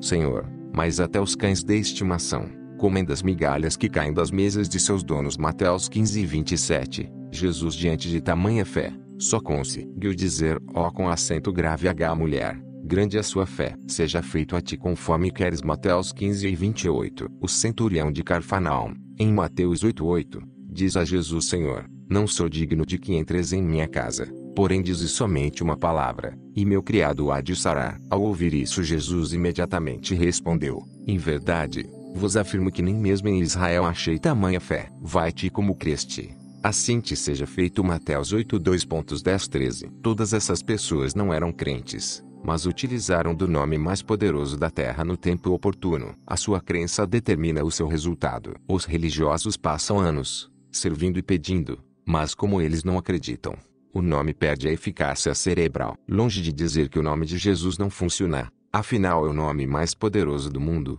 O nome do homem que tirou o pecado do mundo. Ele foi o homem que ressuscitou após a morte. É o nosso Cristo e ele voltará. Não tenha dúvida nenhuma disto, e nem da nossa intenção em chamar sua atenção quanto a isso. Mas o fato de falar diversas vezes esse nome e ele não funcionar, instalou uma crença negativa na sua cabeça, e essa crença tem atrapalhado você. É por isso que muitos cristãos não têm coragem e não dão conta de expulsar demônios, curar enfermos, dar ordens para a tempestade, por exemplo, em nome de Jesus. Tudo isso porque em algum momento ele disse: Senhor, que eu não saia do meu emprego em nome de Jesus. E aí, ele sai do emprego, instalando crença errada. Como diz Delino Marçal na música Deus é Deus traços, se Deus fizer, ele é Deus. Se não fizer, ele é Deus. Se a porta abrir, ele é Deus. Mas se fechar, continua sendo Deus. E você precisa ter essa mentalidade. Caso contrário, as várias crenças de forma repetida atrapalharão a forma com que você usa o nome mais poderoso da face da terra. O nome mais poderoso é uma frequência, uma energia, no céu e na terra. Quando você vai pronunciá-lo com sua boca, é como se passasse um filtro dentro da sua cabeça e viesse poder do céu para dentro do seu cérebro e é liberada na terra pela sua boca, o que também é uma frequência. Só que quando a crença é errada, a frequência desvia o percurso como em uma placa de circuito integrado contida em um computador. Dentro dos caminhos desse circuito, existe um local chamado limbo e é lá que cai a sua fé. A fé é a imaginação. Imaginar mais ação. Então quando você usa o nome mais poderoso do mundo, você precisa de fato acreditar. Mas se você tem uma crença errada, ela precisa ser ressignificada. Várias pessoas gostam de questionar sobre a existência, validade e cristandade de Jesus Cristo. Uma vez, vi em um programa de TV um ateu que dizia: vocês acreditam no cara errado, eu sou Jesus. E um cristão disse: tudo bem, mas não vou seguir você. E o ateu disse: siga-me, pois eu faço as mesmas coisas que Jesus fez. E o cristão respondeu: tudo bem, se você fizer as mesmas coisas que Jesus fez, eu te sigo. E o ateu replicou muito fácil: posso arrumar uma confusão e me matar. E o cristão disse: façamos o seguinte, arrume confusão, morre no terceiro dia, você ressuscita, e quando você voltar dos mortos irei te seguir. Há um detalhe que você não sabe, mas precisou mais de 300 combinações entre o Antigo e o Novo Testamento para comprovar essa morte e essa ressurreição de Cristo, para comprovar a volta dele. E todo espírito que fala que Jesus veio em carne, ele está correto, porque o nome mais poderoso do mundo não funciona na boca de quem é crente quando um descrente fala no nome dele. Funciona. É simples. Crença cerebral. Eu sei que esse assunto está longe da seara dos religiosos mais poderosos, pois eles amam a ignorância acerca das coisas da ciência. Por exemplo, na antiguidades, muitos cientistas e estudiosos morreram ou acabavam com suas carreiras porque os religiosos não aceitavam as coisas que eles diziam. Na verdade,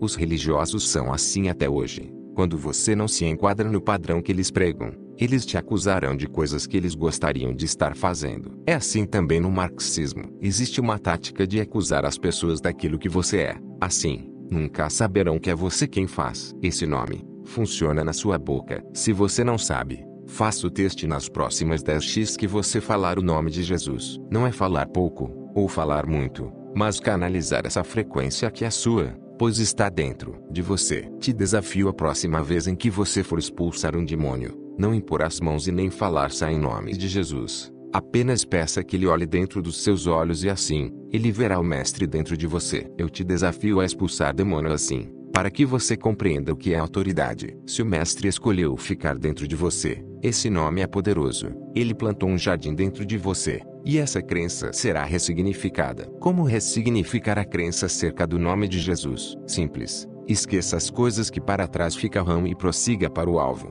Não fique machucado com Jesus se ele não curou seu familiar. Não fique magoado, pois acredito, isso flui através de você. Espero que você tenha tomado o seu Dramin e a sua náusea tenha passado, e desejo que você possa prosperar e edificar a sua vida. 1. O que o nome de Jesus significa para você. 2. Esse nome funciona na sua boca. 3. Ressignifique sua crença acerca de Jesus e a escreva abaixo. Capítulo 8. Pregue para um religioso. Esses dias recebi um áudio de um grande amigo, influente na Igreja Católica, compartilhando comigo que alguns bispos da igreja estavam assistindo alguns vídeos em que eu falo "deixe de ser religioso, porque ser religioso te atrapalha", e eles se sentiram ameaçados, pois na Igreja Católica, quando alguém é chamado de religioso, é bom, mas no contexto protestante é ruim, pois um religioso limita os demais. Tenho muito carinho pela Igreja Católica e nunca foi meu intuito ofender ninguém, visto que o contexto é diferente. Inclusive sigo um padre chamado Paulo Ricardo e diversas vezes nos encontramos, e temos um mútuo respeito e carinho. Afinal de contas, o protestantismo saiu de um berço católico e não podemos jamais cuspir neste prato ou desonrar os nossos irmãos católicos. Então por que pregar para um religioso? O Senhor nos disse, portanto, ide e fazei com que todos os povos da terra se tornem discípulos, batizando-os em nome do Pai, e do Filho, e do Espírito Santo. Mateus 28:19. Mas a maioria, além de pregar o Evangelho e batizar no nome do Pai, do Filho e do Espírito Santo, batizam também em nome das denominações, e aí começam a criar as facções. Quanto maior a estrutura de uma religião, maior a sua insegurança. Existe um tripé de poder. Muitas pessoas se assustam com pecados de moralidade, mas existe um pecado que poucas pessoas sabem: um pecado de poder. Jesus não nos chamou para criar denominações, ele nos chamou para formar a igreja. E igreja é um organismo vivo e não uma instituição. É óbvio que, como jurista, eu sei que as instituições precisam ter personalidade jurídica,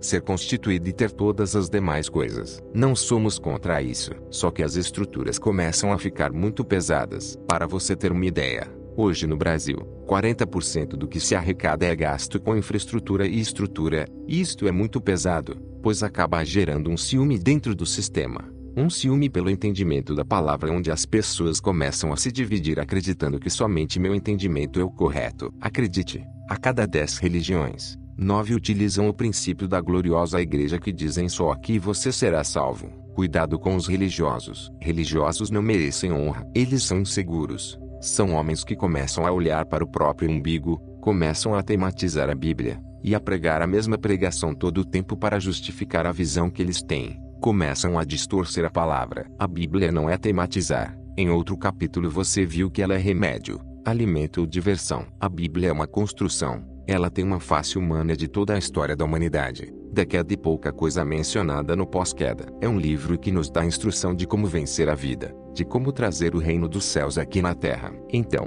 por que pregar para o religioso? Pois o religioso gosta só de ouvir falar, e como ele não experimenta, ele também não quer deixar você experimentar. Ele quer que você siga o padrão dele. A religiosidade é fabricada, E a fábrica da religião está na vida dos que não experimentam. E aí de você se for usado, como eles não experimentam. Eles não gostam de ousadia e também querem reter você da oportunidade de experimentar. Querem você dentro de um padrão, falando do mesmo jeito, agindo conforme os métodos que eles criam, e usando até mesmo a mesma gravata laranja no dia de servir a ceia. Por quê? Porque para eles, se não houver padrão não serve.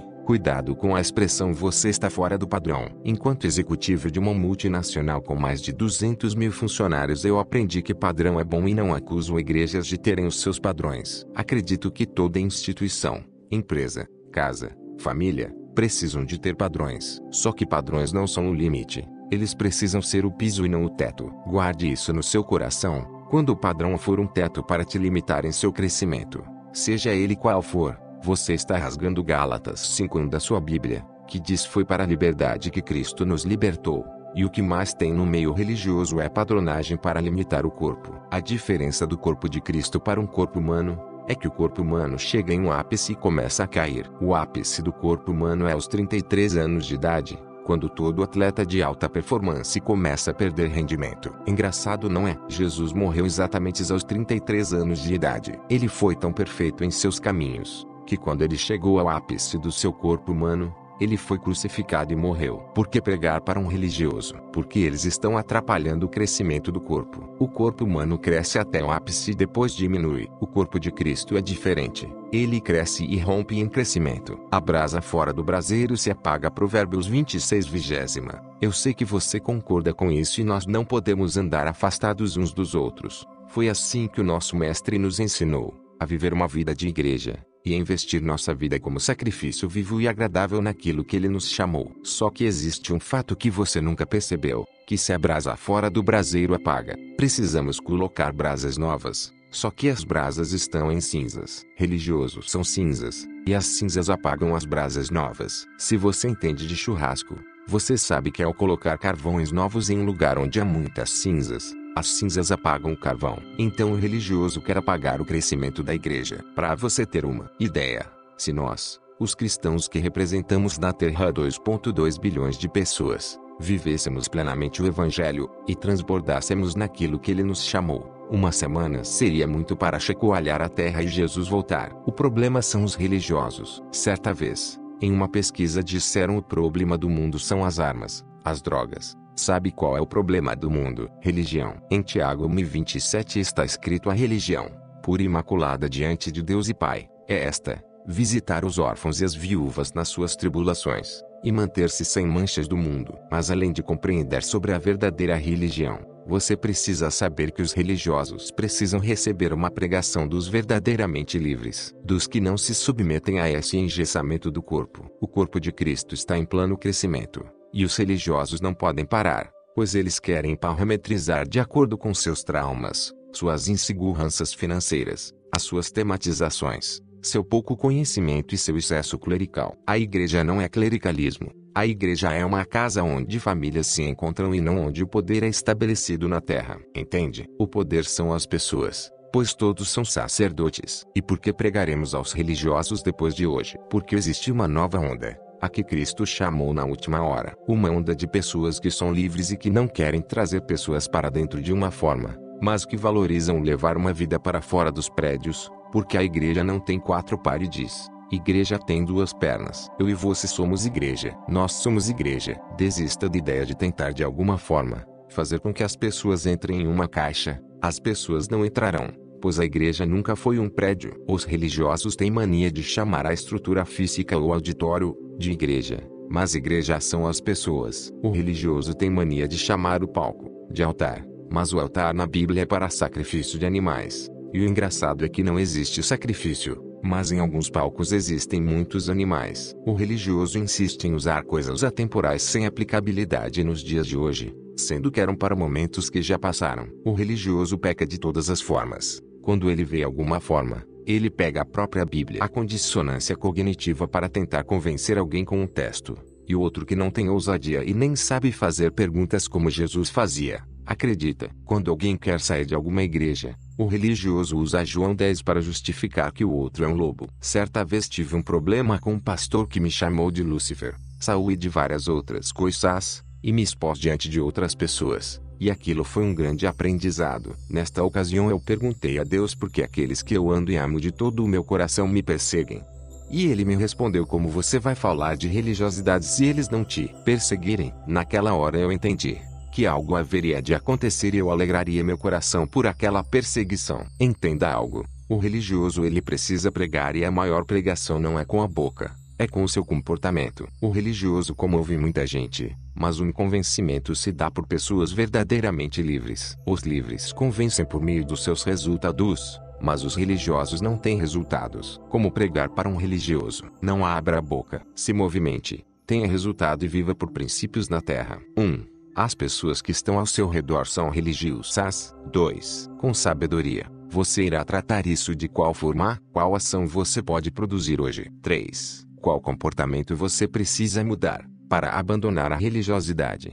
Mudar para abandonar. Capítulo 9. Jesus selvagem. O religioso sempre quer que as pessoas agradem às crenças dele. Ele deseja de toda a alma que as pessoas, sem experiência, se pareçam com ele. Só que quem precisamos seguir não é o religioso, e sim, devemos cultivar o comportamento de Cristo, aquele que não agradou a ninguém. Certa vez, Maria chamou Jesus, e Jesus estava em uma casa e disse: pois todo aquele que faz a vontade de meu Pai que está nos céus, este é meu irmão, minha irmã e minha mãe. Mateus 12:50. Você que é católico, não se sinta ofendido. Foi um chega para lá que Jesus deu em Maria para passar um recado a ela, dizendo: aquele homem pode ir cuidar dos meninos, os outros irmãos. Aquele homem parecia sem controle. Certa vez, Jesus saiu da presença de sua mãe, Maria, e foi discutir com os mestres na sinagoga. Jesus já tinha uma identidade formada, e todo ser que possui uma identidade formada não precisa agradar a ninguém. E você pensa: serei eu esta pessoa que vai desagradar os outros? Não. Os que andam perto de quem tem identidade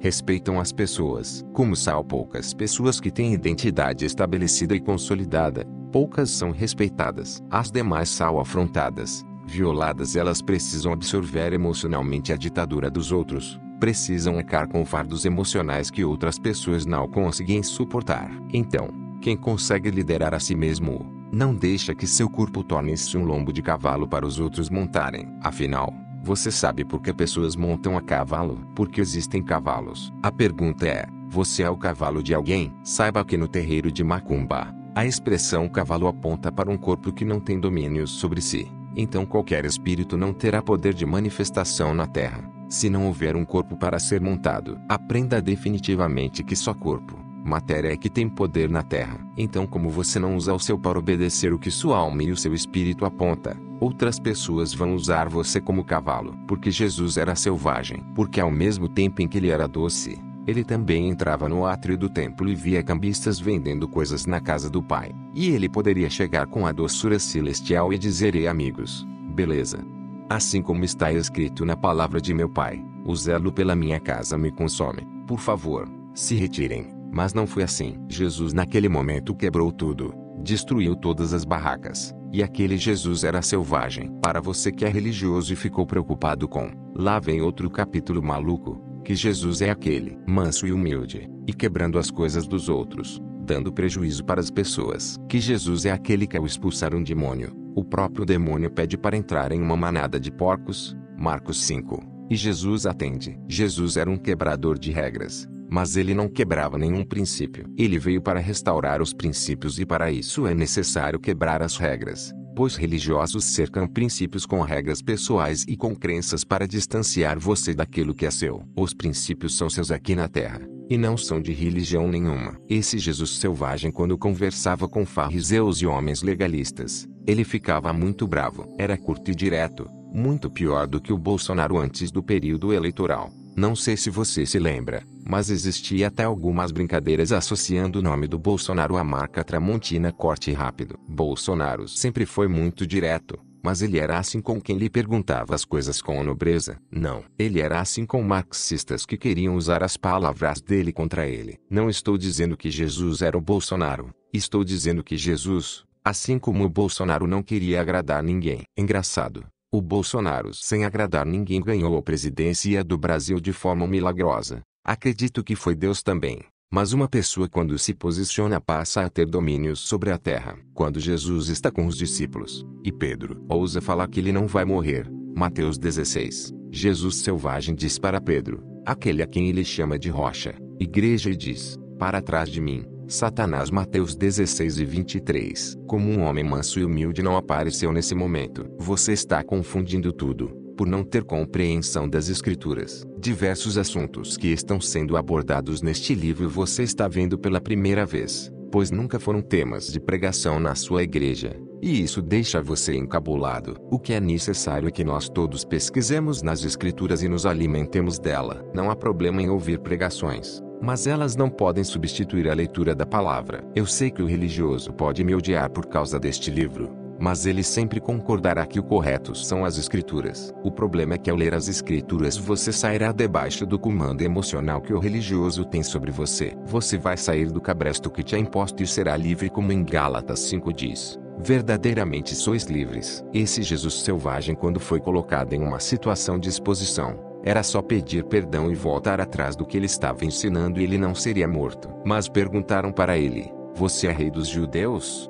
E ele respondia, tu dizes. Mateus 27. Esse Jesus era o mesmo que cuspia no chão, formava um barro e aplicava nos olhos de um cego para curá-lo. João 9. E avaliando friamente, essa atitude não é de uma pessoa normal, ou de alguém que segue padrões, um fariseu, um religioso. Sabe por que eles não fazem? Porque vai ferir a imagem que eles têm e que lutam para manter. Um religioso tem uma grande reputação, mas um selvagem não tem reputação para defender. Preciso ser selvagem. Em um mundo de normais, você necessita ser selvagem. Ser selvagem não é ser mal educado ou sem cortesia. O selvagem é saber a hora certa de atacar, porque ele é como um leão. E você não verá um leão em uma fazenda. Um leão, por mais que a carne acabe, você nunca vai ver um leão comer capim. Quem come capim é ovelha. Interessante que Jesus é o cordeiro, e o cordeiro é o sacrifício. Exatamente por isso Jesus disse, portanto, e de aprender o que significa isto, misericórdia quero, e não sacrifícios. Mateus 9:13. Por isso que ele, sendo o verdadeiro sacrifício, não te pede nenhum sacrifício, mas sim obediência. Você precisa ser um selvagem, assim como existiu o Jesus selvagem que confrontava com perguntas. Aquele Jesus que na linguagem da quebrada não afinava para ninguém. Era lindo e ainda é lindo reler isso nas Escrituras. Como ele era direto, um Jesus que era manso e doce, era também um Jesus selvagem que ninguém controlava. Engraçado que certa vez ele seria morto e ele saiu correndo no meio da multidão. Mateus 12. Um homem manso e humilde não precisava disso. Jesus era tão selvagem que ficou 40 dias no deserto sem comer e ali precisou ativar os principais instintos de sobrevivência. Ele teve boas ofertas para quem pensa nas coisas desta terra, mas ele foi um selvagem do reino que abriu mão de comida, de glória, de reino e de poder na terra, para cumprir a vontade do Pai. Só um selvagem consegue fazer isso. Jesus era tão selvagem que ele chegou a suar gotas de sangue em um momento de fraqueza e de colapso mental em seu cérebro. Chegou a sair da sua boca, se possível for, passe de mim este cálice, Pai. Mateus 26, 39.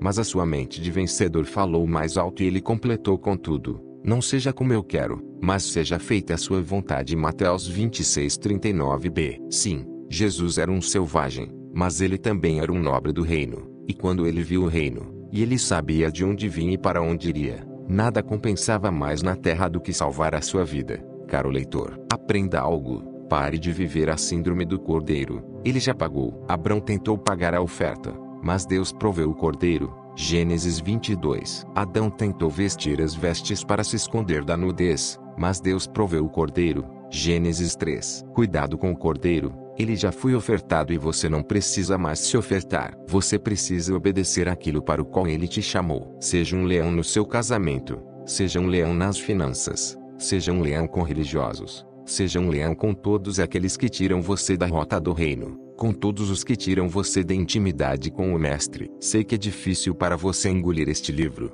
mas como eu já escrevi em um capítulo anterior, tente ler este livro tomando um Dramin, para não dar náuseas no seu estômago. Jesus era um selvagem? A resposta é sim, mas quero te perguntar, e você? É um selvagem? Você luta pelas coisas que acredita? Você luta pelos céus? Quais atitudes você pode tomar hoje para abrir mão da síndrome do cordeiro que você tem carregado até hoje? 2. Você sabe sua real identidade? Você é um leão ou uma ovelha? 3. Você compreende que Jesus já foi o sacrifício vivo e você não precisa mais se ofertar? 4. Quais atitudes você começará a ter hoje para se tornar um selvagem como Jesus? Capítulo 10. A graça sempre existiu. Em Gênesis 3:6, a palavra de Deus nos diz: quando a mulher viu que a árvore parecia agradável ao paladar, era atraente aos olhos e, além disso, desejável para dela se obter discernimento, tomou do seu fruto, comeu e o deu a seu marido, e comeu também. Os olhos são a porta de entrada da alma. Desejamos sempre aquilo que agrada aos nossos olhos, aquilo que alimenta nosso corpo físico. Nosso ego foi assim com os primeiros homens. Foi assim com Adão e Eva. A mulher viu e então desejou. Nossos atos são sempre antecedidos por um momento de sedução. Somos seduzidos na alma, no corpo e no espírito e posteriormente, por diversas vezes, fazemos o que nos conquistou. E algumas dessas seduções podem nos levar a um grande abismo. Porém, Deus é especialista em nos tirar deles. Nossos precipícios não se comparam com a graça de Deus, muitos menos nossas tentativas de remendo. Somos espertos em tentar remendar nossos estragos. Somos habilidosos em nos escondermos por detrás da culpa ou do remorso. Em Gênesis 6, 7, 8, Adão e Eva percebem que estavam nus, costuram folhas de figueiras para se cobrirem e se escondem. Para eles estavam tudo bem, até Deus aparecer. É sempre assim. Nossas transgressões não resistem à verdade de Deus. Elas só duram por um tempo bem específico por sinal. Só até Deus aparecer. Talvez por se repetirem muitos discursos amedrontadores, a verdade de Deus dada a nós foi substituída pelo inferno preparado para o diabo e seus anjos. Fizeram a reputação de Satanás acreditando ao inferno a estratégia eficaz transformadora do caráter e atitudes pecaminosas de um homem. Antagonizando esse grande senso comum,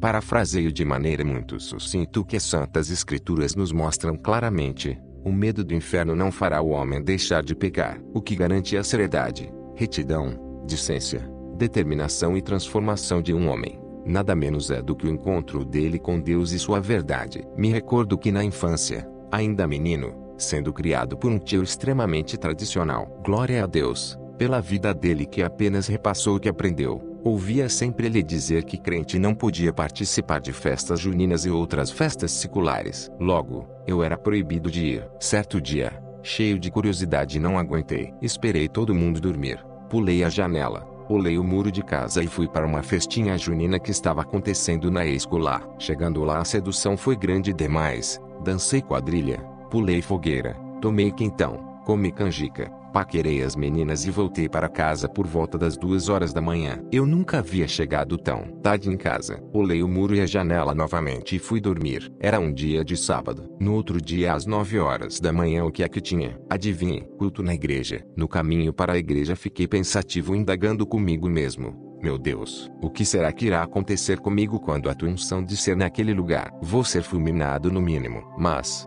o engraçado foi que ao chegar, a sensação que eu tive foi que o culto estava sendo melhor do que todos os outros. Parecia que de fato Deus havia descido ali e de maneira bem próxima estava conversando comigo ali no fundo da igreja. Sentado ali nos últimos bancos, parecia que todo mundo sabia o que tinha acontecido na noite anterior. Eu me senti o pior da igreja. Porém, em um dado momento do culto, senti muita vontade de chegar até o altar. A glória que eu estava sentindo era tão grande, mas o medo que eu sentia também. E se eu chegasse no altar e Deus me matasse ali? Bom, corri o risco. E a única coisa que me aconteceu foi que ao sair correndo e pular naquele altar, entrei naquela glória que estava disponível e acreditem, saí vivo e estou vivo até hoje. Nos ensinaram a nos relacionarmos com Deus que quando erramos quer nos matar, um Deus que quando erramos se torna o nosso inimigo. Porém, a grande verdade é que Deus não tem problema com o pecado. É uma questão de lógica até. Se Deus tivesse problema com o pecado quando Adão e Eva pecaram, era muito simples, ele podia ter nos demonstrado isso não descendo mais. Da mesma maneira que fazem com a gente quando erramos. Quantos já não estão bem longe de você porque você não foi quem eles gostariam que você tivesse sido? Porém, quando o homem pecou, Deus não só continuou descendo, mas foi atrás dele enquanto ele se escondia, chamando pelo nome. E chamou o Senhor Deus Adão, e disse-lhe: onde estás? Gênesis 3:9. Quem tem problema com o pecado somos nós e não Deus. Quando Adão pecou, Deus não fugiu, quem fugiu foi Adão e a graça de Deus foi atrás dele. Mas, sabe, tem uma notícia para você. Ser pecador não tem a ver com as suas práticas, tem a ver com a sua condição. Se você está com sua natureza em Cristo, o pecado já não te condena. E sabe por quê? Porque antes mesmo do homem pecar, a graça já existia, e quando o homem pecou, ela foi eficaz. Deus é seu pai e seu amigo. Não existe inimizade entre você e ele. A inimizade caiu em Cristo. Quando você foge, você não resolve as coisas ou se protege de um castigo. Você apenas deixa de experimentar do amor dele por você. Não existe inimizade entre você e Deus. E criou Deus o homem à sua imagem. A imagem de Deus o criou. Homem e mulher os criou. Gênesis 1:27. Em Gênesis, Deus divide a parte criacional do homem em duas partes. A primeira parte referente ao momento da criação em si, e a segunda parte como o momento de formação do homem. Em Gênesis 1:27. No mesmo instante em que Deus cria Adão, ele também cria Eva. E formou o Senhor Deus o homem do pó da terra, e soprou em suas narinas o fôlego da vida, e o homem foi feito alma vivente. E da costela que o Senhor Deus tomou do homem, formou uma mulher, e trouxe a Adão. Gênesis 2:7.22. Em Gênesis capítulo 2, Deus então os forma. Ao formá-los, Deus decide fazer isso separadamente. Deus forma o homem e depois forma a mulher. Porém, em Gênesis 5, ele nos releva um grande mistério entre Cristo e a igreja refletido na criação de Adão e Eva. Este é o livro das gerações de Adão. No dia em que Deus criou o homem, a semelhança de Deus o fez. Homem e mulher os criou, e os abençoou e chamou seu nome Adão. No dia em que foram criados. Gênesis 5:1-2. A mulher, antes mesmo de ser formada, já existia em Adão. Ela era um mistério escondido dentro dele, assim como a igreja foi um mistério escondido dentro de Cristo. Adão tecnicamente morre na formação de Eva. Como pode um homem continuar vivo no momento em que está sendo arrancado dele uma de suas costilas? Porém, a Bíblia vai nos dizer que Adão caiu em sono profundo. Adão ainda não havia pecado. Dessa forma não estava suscetível à morte. Pois em Romanos 6:23 está escrito: o salário do pecado é a morte. Adão não poderia morrer, pois ainda estava a abster-se de qualquer pecado. Essa revelação, por seu turno, nos leva a alguns outros versículos da Bíblia que nos afirmam que os santos dormem. 1 15 e 20, 1 Tess 4 e 15, MT 27:52, isto é, um homem santo não pode ser tocado pela morte. Bom, temos um primeiro e um último Adão. Adão era um Cristo e Cristo era um Adão. O primeiro Adão, por sua vez, foi uma alma vivente e o último espírito vivificante. Porém, após ser criado e formado, Adão peca. Ao pecar, Adão então passa a ser condenado por Deus, levando consigo todos nós que estávamos nele. A condenação não cai apenas em Adão, fomos todos com ele condenados. E o grande problema de sermos condenados por Deus é que nunca poderíamos revogar a sentença. Deus é a Suprema Corte do Universo, o Supremo Juiz. Uma vez sentenciado por ele, você não tem onde recorrer, e Deus condenou Adão juntamente com todos nós. Deus não tinha outra escolha. Seu caráter nunca foi imparcial. Deus não poderia mudar as regras para a humanidade. Caso fosse mais leve com a humanidade, estaria mentindo e sendo injusto com Satanás. Mas a Bíblia vai mostrar que ele é sempre justo, mas é puro amor. Ele nos amou demais para que a história acabasse aqui. Um plano veio para salvar a toda a humanidade. O homem, por livre e espontânea vontade, se entrega à escravidão do pecado. Deus, por livre e espontâneo amor, decide comprá-lo de volta. Cai a inimizade e nasce o homem, que agora é parte do corpo de Cristo. Você é corpo de Cristo. Portanto, agora nenhuma condenação há para os que estão em Cristo Jesus, que não andam segundo a carne, mas segundo o Espírito. Romanos 8:1. Em Hebreus 7, Levi, que recebe dízimos, paga dízimos ainda nas entranhas de Abraão. Abraão, ao se encontrar com o rei de Salém, Melquisedeque, ainda sem filhos, pois não havia tido nem mesmo Jacó, pai de Levi, oferta ao rei, e algo extraordinário acontece. Levi, sem sequer ter nascido, também oferta. Racionalmente falando, isso foge de nosso mundo real. Mas a verdade é que Deus sempre enxergará além de nossas capacidades de raciocínio. Ele enxerga seus filhos em você. Olha que extraordinário. Por esta razão, o homem deixará pai e mãe e se unirá à mulher, e os dois se tornarão uma só carne. Assim, eles já não são dois, mas sim uma só carne. Marcos 10, 7 e 8. Me casei com Priscila e acreditem, somos totalmente opostos. Minha esposa gosta de segurança. Ela é metódica e precisa de um chão para poder pisar. Eu já sou sonhador demais. Enquanto ela caminha no chão, eu caminho em Vênus. Costumo dizer que sou águia e ela lobo. Nos casamos, mas ainda assim continuávamos sendo dois. Mas, há 8 meses atrás, nasceu nosso primeiro filho, o Lorenzo. No Lorenzo, eu e Priscila somos uma só carne. Por mais que não encontramos nosso DNA um no outro, No DNA de Lorenzo estamos eu e ela. Não acredito em coincidências. Para mim tudo foi preparado por Deus. Até mesmo minha escolha de me casar com Priscila foi projetada por Ele, pois Deus já via em nós a alegria de nossa casa, nosso pequeno Lorenzo. Bom, da mesma maneira em que Deus via em Abraão, Deus também nos via em Adão. Por esse motivo todos nós nascemos pecadores e isso nunca mais será mudado. Fora essa uma sentença dada a Adão, sentença irrevogável. Contudo, Deus traz outro Adão, um Adão que tivera de viver 33 anos e meio sem cometer um só pecado sequer,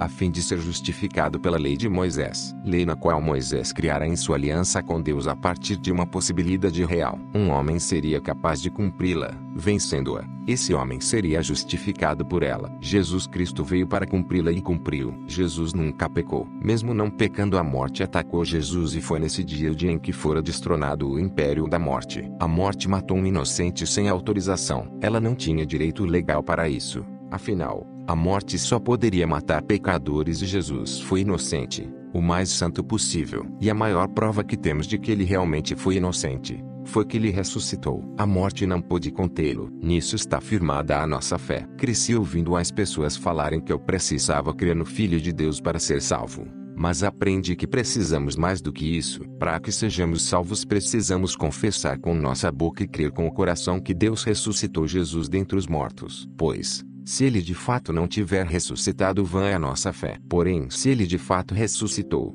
também ressuscitaremos com ele. Ora, se já morremos com Cristo, cremos que também com ele viveremos, sabendo que, tendo Cristo ressurgido dentre os mortos, já não morre mais. A morte não mais tem domínio sobre ele. Pois quanto a ter morrido, de uma vez por todas morreu para o pecado, mas quanto a viver, vive para Deus. Assim também vós considerai-vos como mortos para o pecado, mas vivos para Deus, em Cristo Jesus.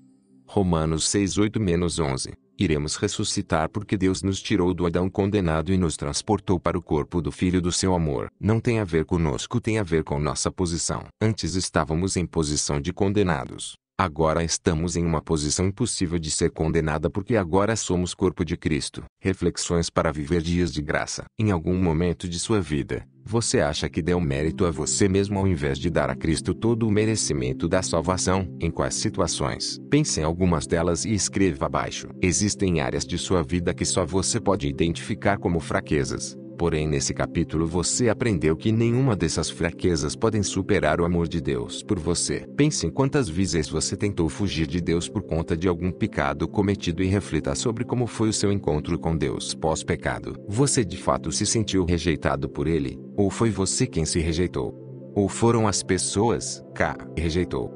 Ou foram as... Capítulo 11. A graça é uma pessoa. Eu não sou bom. Sou a pior pessoa do mundo. Sou santo, mas não sou bom. Mas me regozijo com um grande detalhe. Cristo está sendo gerado em mim, e, à medida que eu consigo enxergá-lo em mim, ele passa a crescer. Você compreende isso? O Espírito Santo se uniu ao meu espírito e se tornou um com o meu espírito, e agora eu tenho a mesma natureza de Deus. Não deixei, nem jamais deixarei de pecar porque decidi por eu mesmo deixar de ser pecador. Isso jamais será possível. Posso fazer isso por um tempo estando contido na minha velha natureza, mas isso não significa que fui de fato transformado.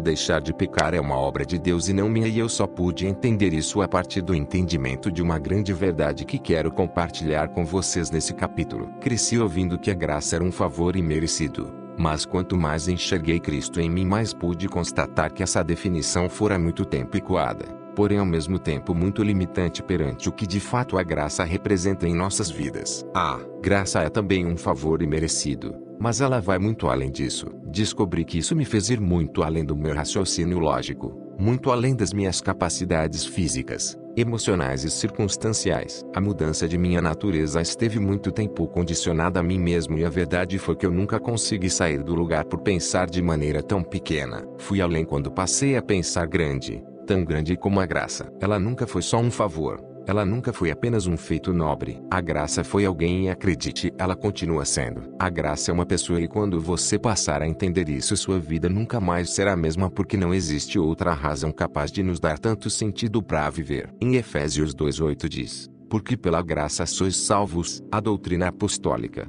por sua vez, diz que não existe outro caminho para Deus a não ser Cristo Jesus homem. Jesus então declara: eu sou o caminho, e a verdade e a vida. Ninguém vem ao Pai, senão por mim. João 14:6. O é um artigo definido, singular, masculino. Não estamos falando de um caminho que pode nos levar a Deus, mas do caminho. Cristo afirma que Ele é o caminho, isto é, o caminho nunca foi uma estrada ou um percurso criado por homens ou doutrinas para passarmos e então vermos a Deus. Se pela graça somos salvos e somente através de Jesus vamos a Deus, só existem duas possibilidades, ou existem duas formas de sermos salvos, ou a graça é o próprio caminho, o que é o próprio Jesus. Fico com a verdade e a vida, fico com o único caminho, afinal, outro não existe. Cristo é a própria graça. Não há salvação a não ser em Cristo. É isso que a Bíblia declara, porquanto a graça de Deus se manifestou salvadora para todas as pessoas. Tito 2:11. Você não pode aprender da verdade. A Bíblia não diz aprendei da verdade,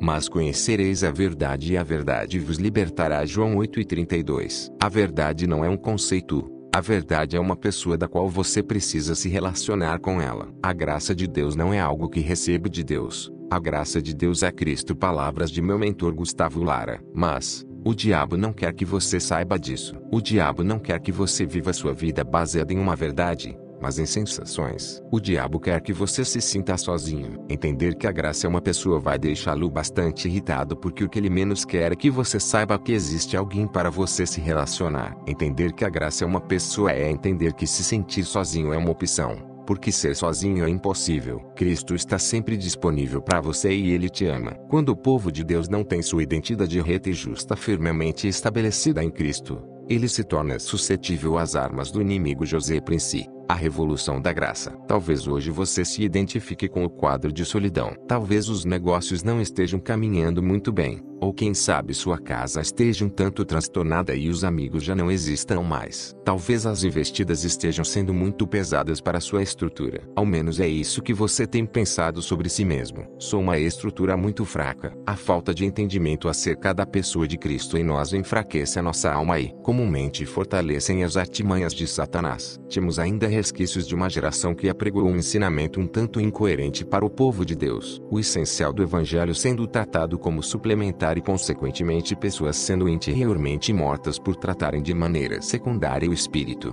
que vivifica. Existe uma lei na Bíblia chamada a lei da dívida. A lei da dívida determina como será se você contrair uma dívida e não conseguir pagar. Basicamente, funciona da seguinte maneira: se o seu patrimônio der para pagar, você perde ele. Mas se acaso não der para pagar, você se torna escravo. Se o teu preço como escravo ainda assim não der para pagar, logo seus filhos também se tornam escravos. Mas também existe uma lei chamada a lei do parente remidor, onde se alguém dos seus familiares tiver recursos, ele pode pagar a dívida e te tomar de volta, e o credor não ter direito de escolha e então ser obrigado a te entregar. Deus é espírito. João 4:24. Que grau de parentesco poderia existir entre o espírito e a carne? Obviamente nenhum. Por esse motivo, Deus não pôde fazer nada quando Adão pecou. Para que Deus pudesse fazer alguma coisa, o Deus Espírito teria que encarnar, isto é, se tornar carne também. Ele teria que nascer da carne, ser seu parente em carne e, além disso, ter a moeda que o comprasse de volta. A moeda teria que ser um sangue puro, incontaminado e entregue por um varão perfeito que tivesse mais de 30 anos. Por isso Deus encarnou no ventre de Maria e nasceu como seu irmão segundo a carne. Tudo isso para ter o direito de comprar você de volta. E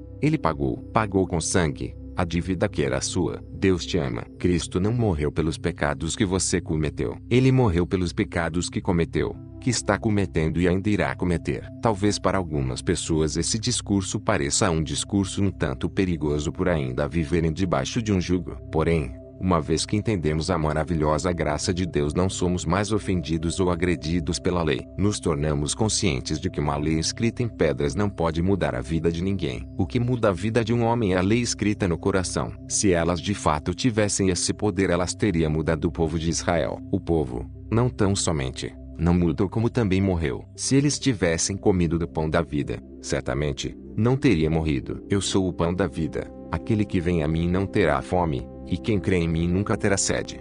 João 6:35. Imagine que você está devendo alguém. Você não consegue pagar. Então, um credor vai até a sua casa e aos berros chama por você. E sua mãe abre a porta porque não está sabendo de nada. E ela pergunta: O que é que está acontecendo? E o credor pergunta por você. E quando você ouve aqueles gritos, você já corre lá porque você já sabe quem é. É alguém que está indo cobrar uma dívida e a dívida é sua. E o credor te vê e pergunta: cadê o meu dinheiro? E você diz: eu não tenho. Então ele saca uma arma e aponta para você. Porém, no momento em que ele vai atirar, sua mãe pula na frente e recebe o tiro no seu lugar e de forma agonizante cai aos seus pés. E o credor, olhando firmemente aos seus olhos, diz: agora está pago. Eu te pergunto, após ver sua mãe morrendo agonizando em seus pés, você faria uma dívida nova? Pois então, é simples. No dia em que você entender que Jesus fez isso por você, você vai parar de pecar. Avance em fé, porque no Evangelho é revelada a justiça de Deus.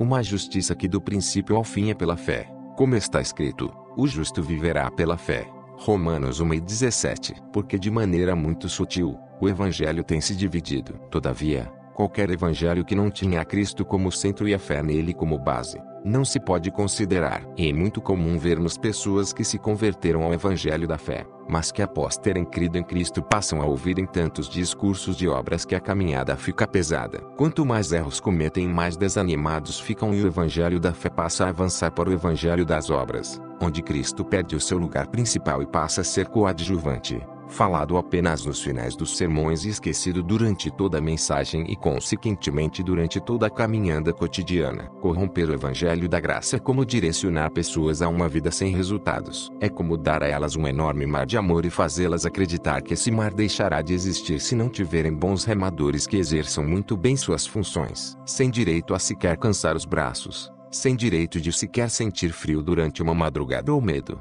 se acaso surgir uma tempestade. Eles são obrigados a serem perfeitos para que possam desfrutar de todo o amor que o mar oferece. Eles são obrigados a se reafirmarem para aqueles que pregam, que são de fato bons o suficiente para estarem ali, como se alguém tivesse o direito de te tirar e colocar na hora que bem entender em um lugar que nem foi ele quem conquistou. Não é de obras em obras, é de fé em fé. Nossa luta não é para mostrar que somos bons, mas para crermos que para sempre Cristo é o nosso justificador. Nosso esforço deve estar centralizado em propagar que Cristo é o Alfa e o Ômega, aquele que no início de nossa caminhada nos faz companhia durante o nascimento do propósito, mas que nunca nos abandona até chegarmos aos passos mais firmes. Ele está conosco. Crer nisso todos os dias é o que nos fará prosperar. O segredo para o sucesso é estarmos apoiados em uma luta já ganha por Cristo. A fim de vencermos os nossos medos e as nossas síndromes de vitimismo, precisamos tomar posse do que já fora conquistado por nós e para nós. Escolha-as em fé. Pela fé saiu do Egito,